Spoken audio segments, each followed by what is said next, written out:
The flower represents beauty. The thunderbolt, which is right here on the side, represents liberation. And then the light bulb represents knowledge. Hey y'all, let me tell you about my friends at Run the World Clothing. Run the World is a community empowerment brand that chooses to educate on Black history, Black culture, and Black radical thought through apparel and experiences. Run the World is a vessel to celebrate the Black experience for our Black people and our allies. And I have on one of their latest pieces from this season's collection. So if you haven't seen Run the World Vic's episode on the Work and Play podcast, go check it out or go to their website to check out some of their apparel. Now let's get back to the episode. Yeah, so watching you do your thing and just kind of work middle of the night kind of thing, that kind of like inspired me to do my thing. And I just feel like as I was still in my 9 to 5, your energy just kind of helped me see that it was possible. You know what I'm saying? Yeah, that's deep. I appreciate that, bro. I really appreciate that. Yeah, absolutely. I won't ever stop saying this. Even to the fact, like when you now we were at Trap. So when we met at Trap Art, and I'm walking past, and you're like, "Hey, you want to check out these clothes?" And I'm like, "What is this?" And you taught me about Sankofa. That now from this point forward, it kind of leads my journey. It really does. If people say Sankofa, or they say, "Yes, I see you giving back as you're giving," I'm like, "Yeah, Sankofa. That's what that means." So if you hadn't taught me about that years before I quit, and then that's really my favorite jacket. You know what I'm saying? Like, so even in times when we weren't talking, I'll be traveling. I'm taking my jacket. You know what I'm saying? Like, it's just because I want to be able to snap a shot everywhere and just bring this energy. So yeah, that's why I'm excited. I appreciate that because for a couple of things. One, I don't have that jacket. I don't own one. So you own something I don't even have. Yeah, I don't have one of those jackets. I wish I did, but I don't have one. Then two, that's very affirming because that's literally why I started Run the World, was the concept of I wanted to be able to educate, empower, and inspire other folks. And so to know that is actually the case, like, and someone actually like tell you that, it's super affirming and keeps me going. So I really appreciate that. Like, there's a lot of times where you're doing things and you don't really know how other people are perceiving what you're doing or how you may be affecting other folks. But when you actually get those times when people tell you, like, literally, "Hey, you helped me do this," it's like the best feeling in the world. So thank you for giving me that, like, great feeling. Absolutely. Yeah, well, and thank you, vice versa, right? It's all cyclical. So, I mean, really, we can just go ahead and get into it since, this is the epitome of work and play. I get to have cool conversations with my homies, and we get to literally extrapolate big ideas, philosophical ideas. We can talk about what our next career moves are and get real down and dirty into it. So without, I guess, we can just go ahead and get started. So welcome to the Work and Play podcast. I'm your host, Ariel, and I have the wonderful Victor Sandifer here to talk about his career journey. And it's a little bit different from the shows that I've done before, which you'll see, his story is actually a lot enlightening. I can't say more or less, but it's enlightening from a different perspective. And I think we can all learn some like cool tips about how to just kind of go after what we believe in, and then, let our passions shape our future, and so to speak, and then also listen to some wise advice along the way to help you kind of take that leap. So without further ado, I've done enough introduction. Would you like to introduce yourself to the people? Yeah, I will. So thank you for having me on. I very much appreciate it. My little spellway goes, my name is Victor Martin Sandifer Jr. Please say the Junior, internationally known, locally recognized. And yeah, I'm a native of Oakland, California. I currently reside in Atlanta, Georgia, and I'm the co-founder and owner of a product and experience company called Run the World. Run the World, and that's literally the beginning of our friendship. Yes. So I think it's important that we get into it. So tell us a little bit about Run the World. How did that even start? Yeah, so Run the World started back in 2013. It started off literally as a fashion blog. So the way Run the World even came about, it was my last year in college. 2012 was my last year in college. And I wanted to start college how I finished college, which was in the Summer Bridge program for incoming freshmen. So Summer Bridge was a program for people who were just getting newly admitted into the university, and it gave them like a 6-week course where they were able to take college classes before they got there, so it could prepare them for what the rigor of the courses that they're going to be taking when the school year start. And you like meet friends, and they also have like different classes to help get you just equipped for the university. And so I started in that program, and I wanted to end in that program, so I ended up being an RA for the Summer Bridge program, living like in the dorms with the students, as well as being a teacher's assistant for a Life Journeys like literature class, which was taught by my mentor. His name is Kwame Patton. And in that class, we were reading The Four Agreements and The Alchemist. I had never read those books before, but I had to read them in order to understand like the material to be able to help teach it for the students coming in. And so I was in that class like helping teach it, but I was also like learning for myself. And one of the things that book talks about is like your personal legend. And so I started wrestling with what was my personal legend. I'm about to graduate from school. I don't really have a plan. What I really thought I was going to do is go back to school, get my PhD, and become a teacher, because I understood that the power of education was like super important, and I just wanted to continue to share information with other Black folks, right? Continue to share information that I was learning while I was in school with other folks. So I just felt like knowledge was important. And so in that class, I started wrestling with that, and I ended up saying, I don't know if I really see myself like being a teacher and going back to school. And my mentor was like, "Nah, I don't see you doing that," and said, "Hey, we should probably I think we should do something like fashion, pretty much." And I was like, that's kind of shallow. I want to change the world. How can I change the world doing clothes? So fast forward, make a long story shorter. Fast forward, one example of how the name Run the World came about was that a friend of mine from high school, he told me one day, like, "Yo, I'm a graphic designer. Like, let me know if you need anything." I was like, "Yeah, I'm actually working on something. I'm trying to start this fashion blog. I don't know what I want the logo to be, but I want you to use my initials, which is a B&S." So he sent me back a week later this sketch pad of like different logos he had designed. One of those logos was a figure. So the V was right here, like down, and then the S was like to the side like this, and then it had the globe on the top. So it was in a figure of a man running like this. And so that's how I came up with the name Run the World. Okay. Yeah. So that's how the name Run the World came about. I've never even, that's one thing I did not know. Okay, got you. Yeah. Okay. But before you like make your story so condensed, going back to the professor who's like told you just out the blue, okay, I think you should go fashion. From my perspective, it's like, I'm interested in being a teacher, and all of a sudden my teacher is telling me that I need to become a fashion person. So how did he make that connection for you? Okay, so what he said, and he didn't just specifically say fashion, so let me take that back. What he did say, he said, without thinking about it, what is one thing that you're good at, that you don't have to think about? Like, he said, don't think about it. And in my head, I'm like, I know I should do some more fashion, but I want to change the world, so I don't want to say that. I don't want to say anything about anything that has nothing to do with changing the world. And I was like, something in fashion or something. Like, reluctantly, he was like, exactly. I don't see you doing, I see you do, I'm not trying to, he was like, I'm not trying to deter you, but I see you being bigger. And I think you're bigger than being in somebody's classroom teaching. I see you being bigger. And I was like, And I was just like, YOLO. To be honest, it literally was one of the poems I made, YOLO. I might as well try it. Might as well. So I was like, all right, well, I'm going to go for it. Yeah. It was literally that. But what was your relationship with fashion at the time? So in college, all I did literally, so I subscribed to GQ magazines. All I did was read those GQ magazines. I was always Googling people that I thought style was tight, and I would just look at how they were dressing. And that's what I did in my free time all the time. In addition to that, I literally wore suits every day to school. So I'm in college, how people wear they bummy stuff and try to dress down because they're in school and they on the grind.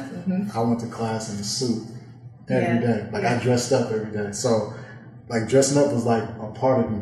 It was part of what I like doing. I love expressing myself through wearing clothes. So fashion was always something that I always used to express myself. Even in high school, I always was expressing myself in what I wore. Okay. So your teacher tapped you on the shoulder. You like, I want to be a doctor. I want to be a doctorate and I want to be a teacher. And he's like, no, bro. You're going to be much bigger than this. Yeah. And there's something else that's in your heart that's going to take you there. So it was fashion.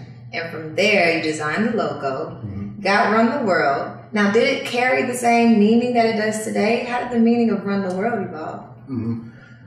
So it started off as a blog. And the fashion blog is called Run the World, and the motto, or like the tagline was "Let the world be your runway." So wherever you go, you should always want to dress your best. That was the whole idea. So like, you feel good, you dress good, you feel good, you look good, you act good, like you act accordingly. That was the whole belief behind it. So I started this blog.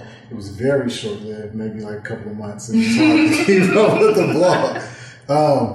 But this is like another story. But what happened after that was this, like.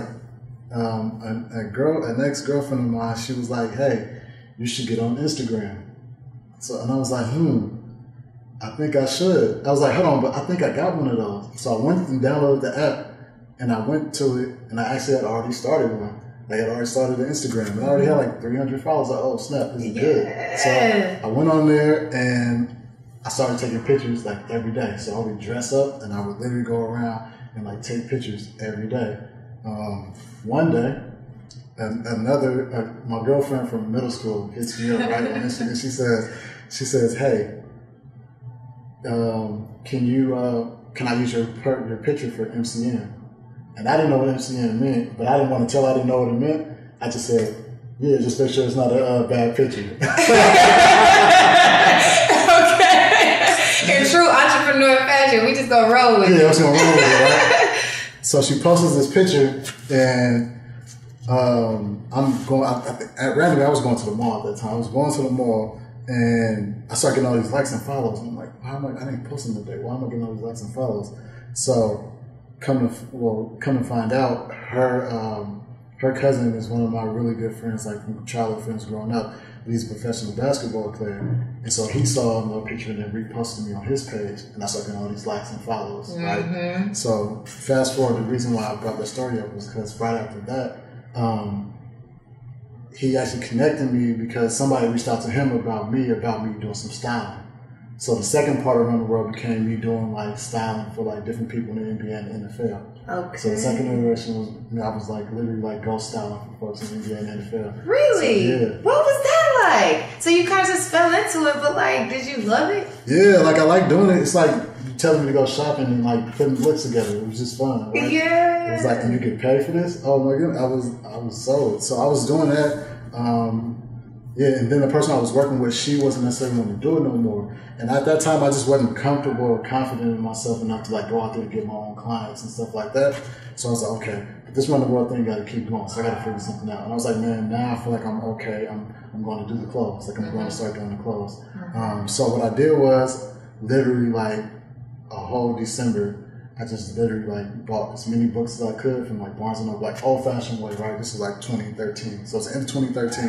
I go to Barnes & Noble, I find like all these books. And that's what I think, one thing I will say is that what I really appreciate about going to the university I went to, which is UC Berkeley, it's a research one institution. So I just was equipped with learning how to research. Like if I didn't know something, I knew how to go look it up and do my research. So I didn't know anything about the business of clothing. So what I did was I went and got all the books, I read the books, but I also took meetings with people that I knew that had clothing lines and I asked them questions before I got started. So I did all that, but the last book I read was this book called Tribes by Seth Godin, and he talks about the idea that everybody are a part of tribes, everybody wants to be a part of something, they're just waiting for you, me, to lead them to where they already want to go. So you don't change people's opinion, people just connect on the things that they already value and they already like, and they're wanting to build community around that. So that made me start thinking about, okay, for Run the World, how do I figure out a way to create something, an ideal thought that could build community? And that's when I was like, okay, let me figure out what that is. I know I'm all about education. I know I'm all about like empowering. I want to inspire. What's that thought? Then I thought about like the logo. I was like, that logo that I'm using, that's not really one that's good for a clothing line. And I just like, Sankofa just came to my head one day. I was like, oh, Sankofa. And this time I'm going to put the globe in the center of the bird, and I'm going to make me look back, give back to the world. And that's how like the whole Run the World came about. I was like, yeah, I'm going to do that. Look back, give back to the world. When you give back with your passions, you run in the world. That's how that whole idea came about.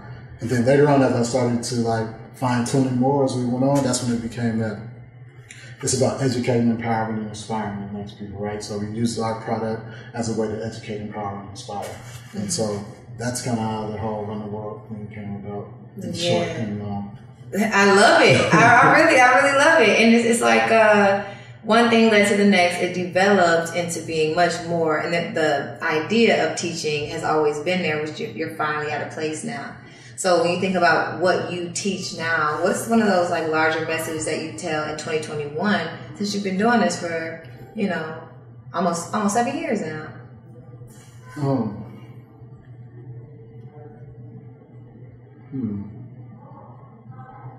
I think for me, like I really just want to teach like the value and the love of Black people. Like that, like we're some of the most resilient, some of the most smart, some of the smartest, some of the most like creative, some of the most thoughtful, some of the most selfless people this world has ever seen. And the way in which you keep people oppressed and keep people down is by teaching them that they have no contribution. And I'm just here to be a vessel to bring more awareness to Black culture, Black history, and Black radical thought. That's really what my three things are, right? History, culture, and thought, radical thought. And that's really what I want to teach is that Black people had a contribution before, after, and through slavery, right? That our lineage doesn't start with slavery. It starts way before that. It supersedes a lot of everything else. So in that sense, I'm trying to teach that. In the other sense, I'm teaching that culturally, these are some of the things that we do. Like, I was just watching that one documentary. It's called High on the Hog on Netflix. Yeah, so what it affirms, what I already knew, but it also affirms is that even though we went through this process where folks, white folks in particular, were trying to rid of all of our culture, all of our history, and strip us down of all of that, we were able to retain a lot of that information, a lot of that culture. Like it just couldn't leave us. Like it was just so innately in our soul that it permeates throughout the whole time we were enslaved. And so I'm saying to say, like culturally, what I'm trying to teach is that you have a rich culture, and there's things that even if we are from different tribes around the world, there's a lot of things that connect us in our core values and principles that you may not think do, but there are things that you do right now that are definitely African, that are super African. And when we think about that, we start looking at ourselves as more than just like Black in America. We start looking at this global community that we have. Absolutely. And if more Black people look at globally, this is who we are globally. That's like forget like all the things that we don't connect on. Like you ain't gotta like the color red. We ain't both gotta like the color red. We ain't both gotta like green. We don't have to all like jollof rice. We don't have to all like jollof rice. But there are some core values and principles that a lot of us share. That's kind of universal. I think when we wrap our heads around that, we're able to unify. Man, we already talking spicy. We just got in here. Okay, so you have a very keen sense of and awareness of like the collective and what you want us to actually learn from your brand. And of course, that didn't just start in UC Berkeley, right? So tell us a little bit about how you like grew up. What was your upbringing like? Were y'all like super like radical? No, so I don't think like I was like I didn't grow up like radical in that way, right? I don't think, and I don't even think like my parents, my dad, like my mom, my grandma, like I don't think they were even like super like ultra like. So I'm from Oakland, California. We know it's like the home of the Black Panthers, but my parents didn't really tell me much about the Panthers. I only knew from what I knew from like on movies that I seen or TV or books that I read. So it was never like, it wasn't like ingrained in me. Like, to be honest, like I just always had this like love and passion with being Black. Because the world tried to teach you that it wasn't, like it's bad to be Black in a lot of ways, but I never felt that way. Like I love my community. I didn't care like to be outside of it. I love being around just Black folk. Like that shit was cool to me. So I never really tripped. But it wasn't but I did always know that there were some issues, there was something wrong with some of the things that I seen in my community. I was never able to articulate it growing up, but I knew there was some issues. There had to be issues why like my community looked like this, but when I was going to play basketball in different places around the country or around the area, that it just looked totally different, right? And so I knew that was an issue. It wasn't until I became a junior in high school, and my English teacher had us read the autobiography of Malcolm X, that I started to and I felt like enlightened. And I was like, oh shit, I had never heard this information, but it makes all the sense in the world. And at that point, I was like, yo, I have to do something to help spread this information to more people.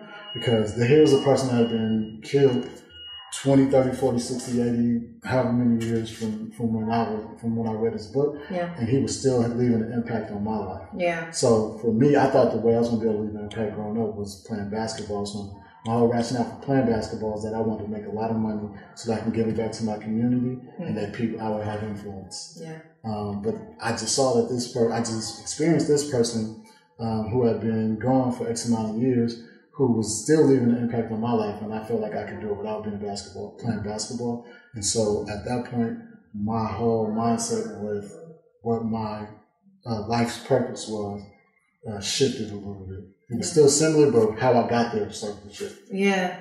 I'm grateful that you found out about Malcolm X in high school. Mm-hmm. Like I say, I can't give percentages of how much knowing you has impacted me. But I often say, I spent 26 years of my life not necessarily even identifying as a Black woman or ever thinking about how racial tensions affected my upbringing. And even growing up in Georgia, our history was not about who Malcolm X was. If I caught of course I caught the Denzel Washington version of his biography, but my understanding of them and my curiosity about them happened very, very soon after I started to get enlightened. I want to say, I feel like I went to Greece. I did go to Greece after I got the jacket. And that's the one picture that I do have where if you go to my Instagram, it's and in that conversation, wow, a lot is coming up for me right now because so when I went to Greece, I was hanging out with a homegirl. She was having a conversation about something African-American related, and I had an opinion. And whatever the opinion was, whatever the thought was, it's funny, I can't even tell you what I said, but what I remember vividly was, Aria, what, you care about this, or you think about this, or whatever. It wasn't like I was stupid before that part, but I never truly had an opinion. And what I love about what you do now is create these exhibits that help us understand, W.E.B. Du Bois. Fannie Lou Hamer is probably one that I learned more recently because of you. And from all aspects of what you do, even another one, I'm actually going to ask you this question, but even when you do the Run the World podcast and you start off by giving the dedication to Black people, I just am very grateful that you learned about Malcolm X when you did, because I think you've been educated just by your being, and it's certainly triggered something in me. Clearly, I'm I think it's just now coming up for me, but how do you package education now in what you do, and how does that unfold? How does that process unfold for you today? Do you still learn about Black people that you never knew? Yeah. I'm a forever student. So as much as I think I know that I don't know. There's a lot more that I don't know. And so I'm always seeking information. So it's like a forever journey of learning. I'm always doing it. I read, I literally read books. I watch documentaries sometimes. I'm just so ingrained in Black people that I just immerse myself in it, and it's just become a part of my daily life of trying to learn. But every time I come out with a new collection, it's always inspired by something that's either happening in the world or something that I just learned that I feel like it's important for people to know at this moment. I just tend to subconsciously have a connection with the universe in a way that what I feel like should be learned at that very time is really what's needed at that very moment. I'm just fortunate, I don't know how to explain it, but it always happens like that. Whatever I'm teaching at that moment or whatever I've found interesting and I'm working on trying to figure out a way to share with other people, it'll always be the thing that's needed. And so I'm excited for that. That's crazy. I think I just started getting, I've said these things. So I think at a level I've always been conscious of it, and I say it, and I know I think you know that based on what I say, you really have had an impact, but just as I'm talking with you about it, it's getting real clear. Time and place and when the evolution started. And what's crazy is I have this one shirt that I just made, and it's crazy. It's interesting you bring up W.B. Du Bois, right? So I designed this new character for Run the World, and it's a light bulb that has a smiley face on it, and he has glasses.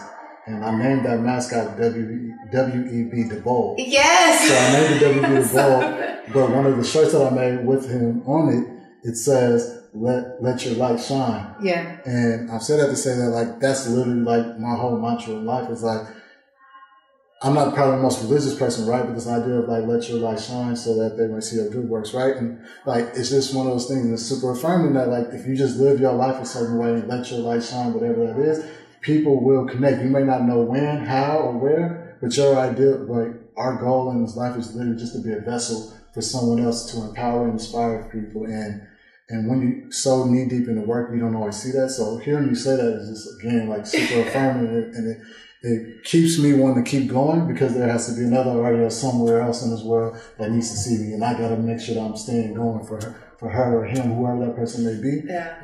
Even when I feel like I don't want to do it anymore, right? Or not necessarily not want to do it, or when it becomes challenging and tough. That's strong. I think that is very strong. If you did not have that enlightenment yesterday, let that be the fuel for the rest of the day. I know you got work to do after this, but so let that be your fuel. And this is certainly like a good reminder for me. Since we're talking about the latest design that you have, which is the bulb, and I did notice that, because I use actually a light bulb emoji a lot in my social media because of similar meanings. So I caught that W.E.B. Du Bois. I was like, that's dope. So currently I am wearing one of your latest designs. So I guess the bulb comes after this one. We seen? Yes, with this, yeah. Okay, it's so it's in this collection. So with this, this flower is kind of like hip. It's retro, throwback to the 70s. Yeah. What's the meaning? How do we tie, everything that we care about with Black enlightenment, understanding that, if we shine our light and give back to the world, that's us running the world, because we're essentially giving our passion back to the world. How does what I have on today, and even your outfit for today, how does that tie back into the message? So the name of this collection is called Black is Beautiful. And Black is a acronym for Black Liberation and Cultural Conscience, or Cultural Knowledge, sorry. And so Black Liberation and Cultural Knowledge is beautiful. And that's my whole idea, was like the flower represents beauty. The thunderbolt, which is right here on the side, represents liberation. And then the light bulb represents knowledge. And so it's really about, I usually, so sometimes I'm very specific, right? Sometimes I'm literally like putting it right in your face, like whatever it is the message is. And then some of them I want to be a little more lighter, a little more fun. And I purposely chose, like, coming out of a pandemic, purposely chose coming out of out of this, like, very interesting time for folks in it. To when we're just about to go outside, to have something that's really light. Like, I didn't want to do a heavy message this time.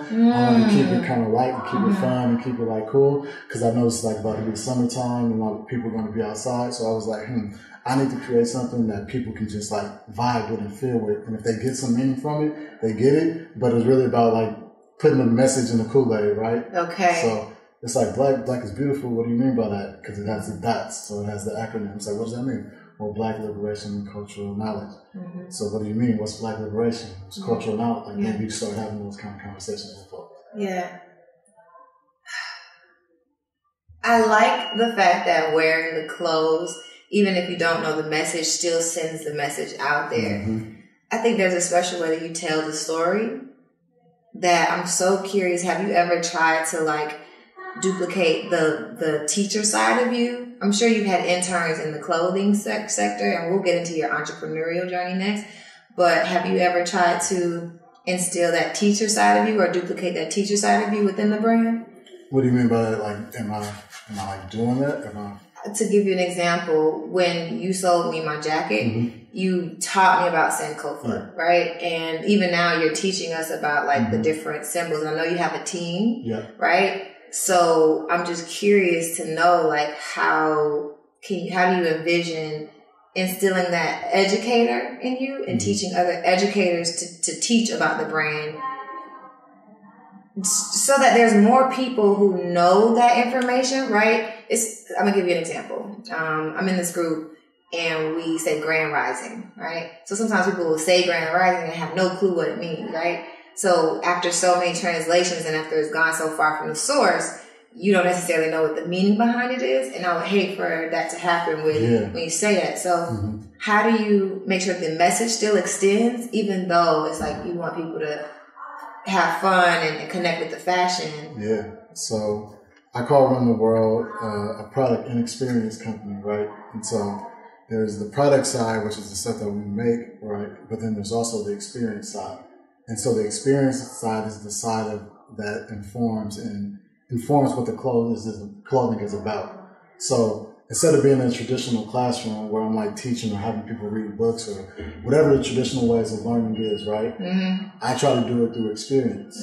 So I'll create an event that will tie into the clothes that people experience where they get to keep the message going. And I'm explicitly telling them. So it's not even left up to interpretation. It's like, hey, this is what we did this for. This is what it's about. And it's all ingrained in everything. Now, people may not get it all at the same time, but that kind of enlightenment that you were talking about earlier is that the aha moment comes at some point in time because subconsciously you're taking in all this information. You may not know when to use it, but at some point in time, it's going to come out. You're going to be like, oh, I remember I went here and this is what I did. Because I just don't think that, for me, the traditional classroom is just very outdated. And we're competing with social media for people's time and energy and their attention. So we have to figure out a way, because knowledge is universal and knowledge is important. We have to figure out ways to teach that knowledge in different ways that people can get it. And a lot of time people get it through experiences that they had. So you can wear something and it has some meaning for it. And when you're walking down the street, someone's going to ask you about what that is. Either they may know or you may not know. So that's how I foster like the community. So one side of it is it's in the actual like experiences that we do. The other side, because it's in the clothes, people like to ask, hey, what is this? Or how it is, and the person that's wearing it is forced to either say I don't know or know the information, and being asked it enough and being told I don't know, you will at one point say, let me do some research and figure this out because I'm tired of being honest. So that's the whole like connection with like I'm trying to find as many mediums as a way to help educate people. I see you instilling that UC Berkeley research in us, even if we didn't have the luxury of going to such an institution. Yeah, like so for me, it's I consider myself like the Kendrick Lamar of fashion. Like I think like Kendrick Lamar has a way to take very hard hitting like topics and to say it and create an art that makes it way more palatable, right? And he's able to say and impact a lot and not do a lot, if that makes sense in terms of like his music. And so I try to do that in clothes. Like like you don't like reading, fine. I'll do the reading and research for you. I'll do the work for you and I'll give it to you. And you just take it like, here's the Cliff Notes. And it's just one perspective of it. When you say that, I'm making sure like one of my favorite Kendrick songs is the one where he talks about your royalty. And I can't remember the name, but in terms of that, it just brings us back to, it's in my veins. I got loyalty and royalty inside my DNA. It's DNA. And, I think that is very empowering, especially from like the message of like Black empowerment. Like, don't forget, like, switching gears just a little bit, when I went to Ghana, and I was so mad I left my jacket at the airport. That's the most perfect place. That's the most perfect place. That is the originator. So if anywhere you're supposed to have it, I know. I was so pissed. I swear I was so mad that for some reason, I don't know what happened in terms of the universe and why I left my suitcase on the trolley, but I swear this was gonna be the pinnacle moment. I'm in Ghana with Sankofa jacket. Like, it would have looked kind of crazy out of place because it's hot. Like, why you got this jacket on? But still, I was definitely. But the reason I said it is because when I got a chance to do the Elmina castles, really dungeons, you really get a sense of what's in your DNA when you hear the percentage of people who got captured and died on the way to the castle, the percentage of people who died in the castle, the percentage of people who died on their way to America. Over and over, the statistics go on. And for me, I know I'm a descendant of a slave. That person went through every single milestone and made it all the way to America for me to be here.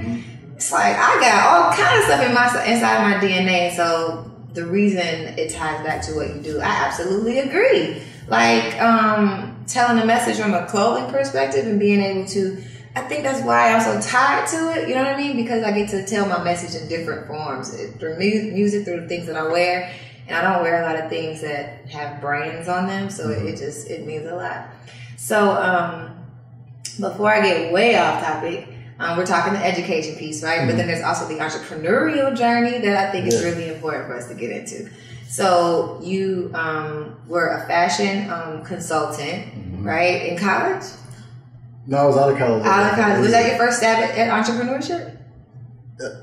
Yeah. I think, it's one of my first stabs at it, yeah. Okay. Did you always know you were going to be an entrepreneur, or was there a part of you that said, well, actually there was, because you wanted to be a professor. So you wanted to go the education route, and you thought you were going to have a job. So since you switched to being a fashion consultant, was it entrepreneur from there? What was your mindset on security versus entrepreneurship or any of that? Yeah, so I worked the whole time. Like in the beginning, I worked, so all my jobs were in nonprofit. For the most part. So my first job out of school was working at a youth center in my old neighborhood. Right? My neighborhood is called East Oakland Youth Development Center. And I worked as the program coordinator for this Highway to Work program. And it was a program, someone told me this, but I don't know the term you use now. I think there's a new term that folks are using. So forgive me if I don't know the correct term, but I was working with underserved, underrepresented youth. Okay, yeah. So we're either at risk, they say, but there's a new word, opportunity youth. Some where I've been in the foster care system or incarcerated, we gave them like job readiness training and helped them with getting like a job. So I did that. That was my initial first job. My second job was working at this other nonprofit called Youth Radio, which is in downtown Oakland, and it's a media literacy training program. But I worked as the program coordinator for the education and career program. So what I did was, one, I still did like the professional development work, but I also met with students and had students under me that we would like mentor students to get to college, right? So we do like college tours as well. So I did that, and then my last like full-time job was working back at UC Berkeley as the as the program coordinator for the African American Student Development Office. So as I reflect on like all of my jobs, they all have to do with service. So all had to do with servicing, particularly Black folks. For the most part, I always had done something that had to do with service. So like, this is just what's ingrained in me. Like my spirit has always been about how do I help and give back to other people. And I think maybe a lot of that came from like my grandmother, because I seen her like subconsciously like helping folks out. But it was always a part of me like how do I help? Like, and that's just been my biggest mission about giving back. So entrepreneurship. Simultaneously, while I was building this thing called Run the World, I was working full time. But at a certain point in time, I just felt like I needed to get this out of me. If anything, like I needed to see this through. And I was spending all of my time in my jobs, like thinking about Run the World. So I was just like, man, might as well just let it go. Like my mentor, Kwame, was just like, man, like, you can always get a job. You can always get a job, but you don't want to be left with no regrets. And so in 2016, that's when I took the leap of faith and was like, man, I'm going to try to do this full time and just make it work. I don't know how, but I'm going to make it work. Wow. Okay. So you actually had to come to terms with leaving the comfort of a 9 to 5. And so you had something. What I like to say is it's better to be pulled away than to be running away. So you actually love the work that you were doing.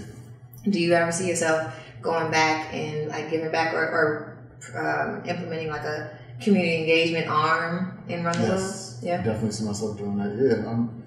I'm about service, and I'm going to do it in every way that I think is possible. Like that, I think that we can do. So definitely, we want to. If we don't do our own arm, we'll definitely partner with organizations for sure. So what was your first year in 2016? What was your first year of entrepreneurship like? It started off really like, so here's the thing. One of the things that, what's the book called? The Alchemist. Okay. So one of the things The Alchemist talks about is like, when you first go, the universe will will kind of like give you like the things that keep you going, like in the beginning, right? Mm-hmm. So like it wants to show you and reward you for taking that leap of faith and give you these small victories in the beginning. Because if you just start out the gate getting your butt kicked, you might not want to continue. Right? So the universe usually initially when you start something rewards you early on in the beginning, and that kind of happened for me, right? The first year, man, I was like, okay, this is what I want to do. I put this plan together. I got a group of people that wanted to help me. And we had this goal and this vision, and we saw it out. So I wanted to raise $10,000 to put out my first line. And we raised the money. We put out the line, and we did the event, the first ever like Run the World Experience event that coincided with the clothing release, and it did really well.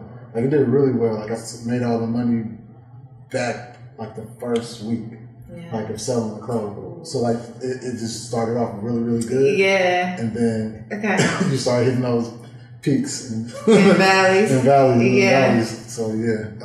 But the first year was like one of the ones where okay, like stuff is like happening, like I'm good. Mm-hmm. And then after that you start seeing like, oh snap, there's seasons when people buy clothes. Oh, people don't just buy clothes all the time. Or they didn't like this. Oh, you sold everything. You didn't start putting in for more stuff to keep going. So now you got to wait extra time. So all the money that you did make, you have to start spending it on all your bills and expenses without having nothing come in for X amount of time because you didn't buy enough product, or you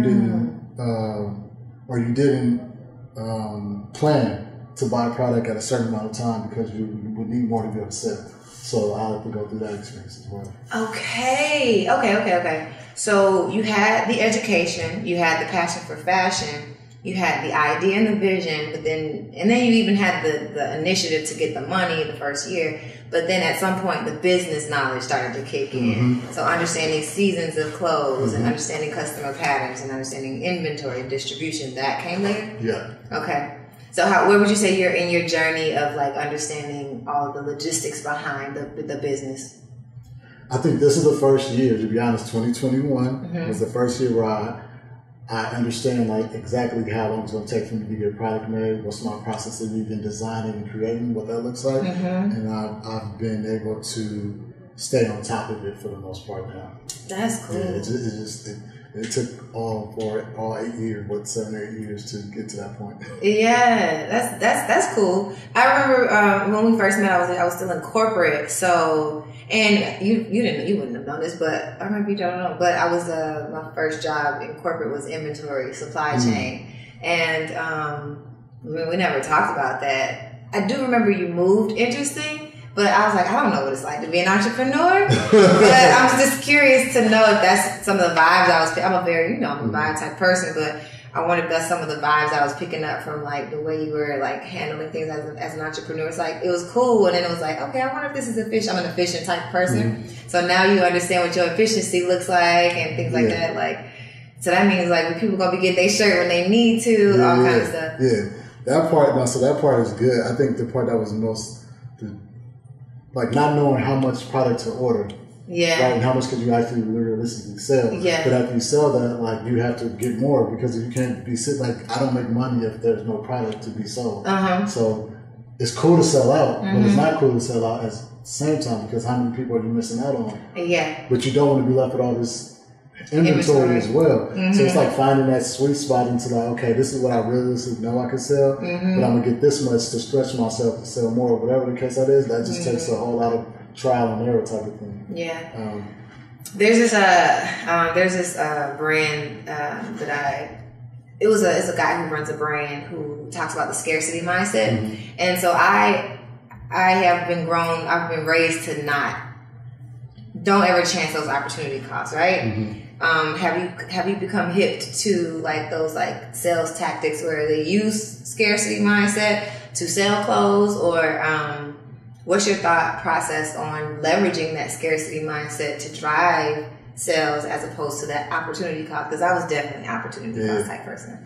I do both. I do a mixture of both, right? So there's this level of initially all the way it was 100% like, yo, once it sells out, it's gone. So like people were like, oh, if you just make it again, please just move. I was like, no, You should have got it when you. Ooh. So it made people know that, yo, if I like this, if I don't get it right now, it's a potential that this may be gone. Yeah. And I did that so much over time that now people, like, if I'm dropping something and they've seen it or they know, like, some people on the side will hit me up and be like, hey, I know this might sell out, so let me give you my money right now. Yeah. So, like, I got people that do that for me right now. Yeah. So I think I've done that, but then I've also, like, now become, like, more open to the idea, like, if people really like it. Because there's a difference between, like, in the grand scheme of life, let's say I made 100 of whatever that was and 100 people have it, there's a lot more people in the world that could very much buy that too as well, right? Yeah. So if you get 100 people, you can find 100 more people to buy the exact same thing. That's the part of the process, the business part that I wasn't really hipped on or really thought about. I was just thinking about it from an artist perspective of like, I've already sold 100 pieces of this, I'm ready to go to the next thing. Like, I'm not even worried about trying to sell the other thing anymore. But I had to understand now that, yo, if you can get 50, 60 people to buy something and they literally just bought that, you can find 50, 60 other people in this world, because how big this world is, how many people's in there that will buy the exact same thing. Yeah. So it's not about, like, you don't have to fix things that's not broken per se. That makes sense. Absolutely. Part of it is like you can choose to replicate that same thing because it sold so well if you wanted to. Then there's also, because there's a lesson in each line, once the lesson is learned, I need to go on to my next lesson. So I hear that sweet spot coming into your mindset, and I'm curious to see how you develop your strategy moving forward, because I never realized that is a scare. I look at some of the things that you launched, and because I was early in my entrepreneur journey, I'm like, this ain't gonna be cheap. Like, and I'm not gonna sit here and be like, hey, give me a discount. So I'm like, oh, I'm just gonna have to miss out because I know that it's not, you're not gonna come out with the same thing. And I kind of feel cool because I got the jacket, you know. I don't have it. And I haven't tried to make it. Like, it's literally like, once it's gone and I say I'm not making it anymore, it's gone. You literally have not made it again. And I think I even thought he's gonna make it again. Like, and you never did year after year. So I believe you when you say, like, when you learn something, this is the collection. That is the collection. That makes sense. Where do T-shirts fall into? Because I know you have like T-shirts with messages on them. Do those also go in the same cycle of like, once they're gone, they're gone? Not all the time. Some do, some don't. So that depends on what it is. I've become a lot more lenient on the T-shirts because that's one of the things that people will buy without thinking. Like, that's more of a subconscious decision of buying. Like, some of my big pieces, like that jacket or something, like these pants or maybe even the shirt might be something that might be, I have to actually really, really want it or have thought about it. But there could be another group of people that say, I've been to this event and I saw you here, or I talked to you and I liked what you were talking about. I wanted to support. And you got to have those items for people to support, right? And one of those items is T-shirts, because people pretty much change their, like, people may not always change out their pants, but people change their T-shirts every day, right? For the most part. So you always get new T-shirts, and people are always okay with buying more T-shirts. You never have enough T-shirts. Yeah. So I try to keep those available for folks. Okay. So this might be a bit. No, it's really just an aesthetic thing, and because we're in Atlanta, I'm curious what customer perceptions of the brand are from like Oakland to Atlanta, because I know like your brand is very much it's a statement. You know what I mean? And my retro jacket is different than the 70s retro. Like, it's a different type of retro, right? So do you find that the Oakland segment of your customer base is different in terms of what they like versus what Atlanta people like? Or do you find that, you know, Atlanta people like this as much as Oakland people? Yeah, I think wherever I go, people like it. I think that, so Atlanta's relatively hot year round. At least like, I would say 7 to 8 months out the year, it's probably pretty warm. So hoodies don't always sell well here, if that makes sense. Yeah. Because it's hot, so people at nighttime it doesn't cool down to the extent that you need to put on a hoodie. Right. If you're wearing a hoodie, is more for fashion statement than it is like for function. Yeah. In Oakland, it's a necessity. It's a necessity, even if it's warm. When it drops, because we're right so close to water that the temperature drops relatively drastically. So it gets cold at night, regardless to what time of year it is. Like it can be as hot as hell in the daytime.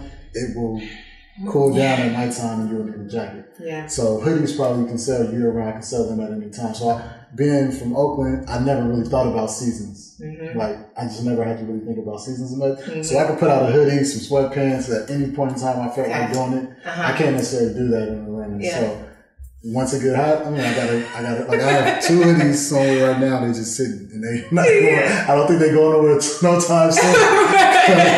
It's pretty hot out here.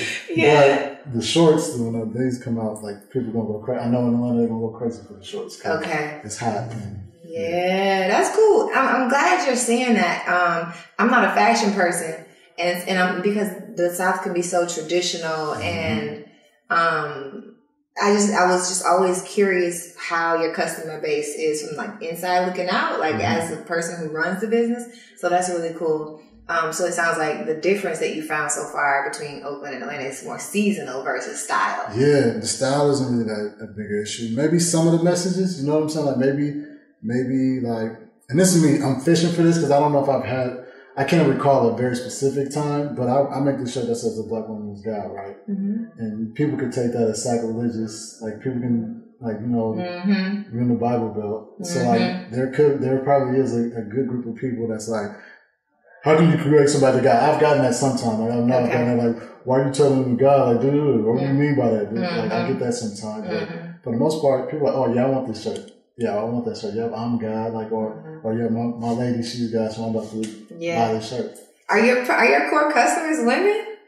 Yes, and I'm still trying to figure out why that is. What you mean? You have a shirt that says, God, woman is God. No, I'm saying that shirt. Yeah, okay, that shirt. Yes. Yeah. But I like when I say like a lot of women buy just my clothes in general. Yeah. And I kind of I make it more unisex than anything. But a lot of the like style and aesthetics is for me. Like I to be honest, a lot of the clothes I design it for my own self to be able to wear what I like and what I want to wear. Yeah. But women love my clothes, and that's like I don't like. That's interesting. Yeah. That's something, you know, since you my research homie, that is definitely something to research. Like, cause I'm curious in terms of the color, the energy, the message, enlightenment. What is it? You know what I mean? Like, I soaked up the message and then everything else came after. I wonder if it's the same for other women, if it's the enlightenment or is it the style? Yeah. You know what I mean? Or is it you? Yeah, it could be. I think it's a mixture of it all, right? I think it's a mixture. Cause I make stuff on trend or right on the cusp or right before it becomes a trend. Like, so I'm right in line with what everybody's doing. My personal belief is that if Migos didn't wear it or if somebody high up didn't wear it, they don't, like, people are brand whores.